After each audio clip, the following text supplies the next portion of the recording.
Just trying to obey the dress code, sir. Make your choice. When I was in high school, I was part of a punk band that played regular gigs at a few venues around the city. We would regularly open for touring bands that came into town. I guess we were a bit of a novelty act since we were all like 15 years old and put on a good show. Well, part of being an interesting punk band is having a wild appearance, and as such I always had some kind of brightly colored mohawk or spikes on my head. So one day in the middle of the school year, the school sends home an updated dress code notice that now includes no unnatural hair colors or styles. And a few other annoying changes that were specifically directed at me and my friends. At the time my hair was actually bleach blonde, so technically I didn't have to do anything, but when I got home I remembered that I had a ridiculously plush curly gray granny wig that I had bought as a gag. That's when my devious little mind had a great idea. The next day at school I showed up in combat boots with a plaid suit and my hilarious granny wig. First period I had a really nice teacher who complimented my humor.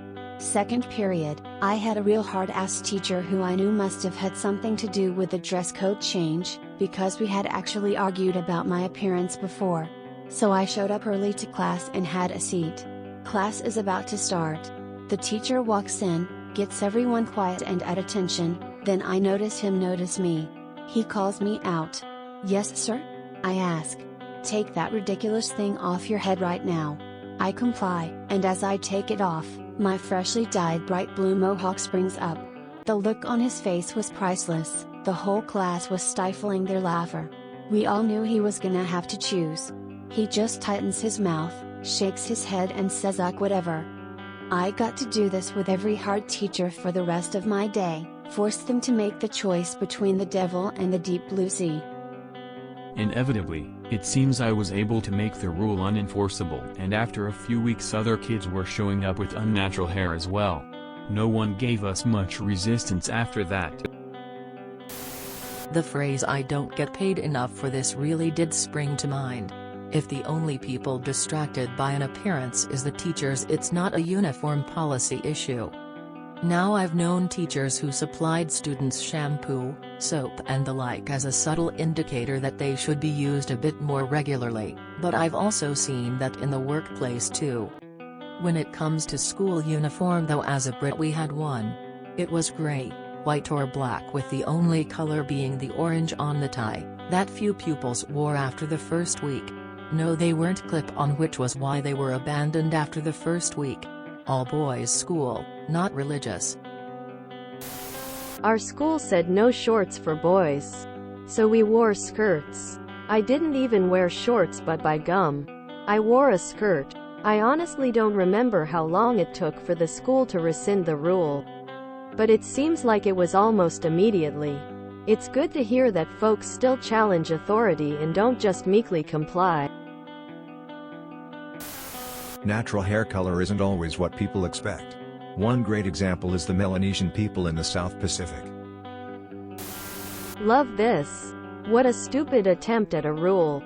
I'm in my 50s and throw some spatters of bright color into my otherwise graying hair. And get a lot of compliments from people of all ages. When I was young my hair was almost black. It would look ridiculous and unnatural if I tried to dye it to that color. When you were wearing the wig, did you feel any smarter? Just curious how hair color affects the ability to learn. So cool it's hard to believe, but at same time I had seen similar things in my school. You are my hero. Why do adults even bother trying to regulate what kids can wear? It's a now-and situation, and as long as it's not hurting anyone, who cares? Disclaimer: I'm an adult.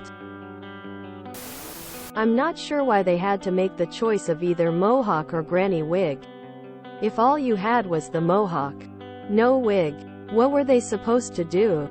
Presumably send you to the office. Otherwise, why bother having the rule? For the record, I would have argued that the mohawk was necessary for your employment. Celebratory gesture. Excellent MC. I love it. What was the name of your band? If it was a synthetic wig, then you'd have been breaking code. Rule 2 bans school stories. Why didn't they just send you home? Wouldn't they have done that if you just showed up to school with a blue mohawk? If you enjoyed this video, please check out our playlists full of similar content. Epicaricast is like doom scrolling for your ears. Please like, share, and subscribe.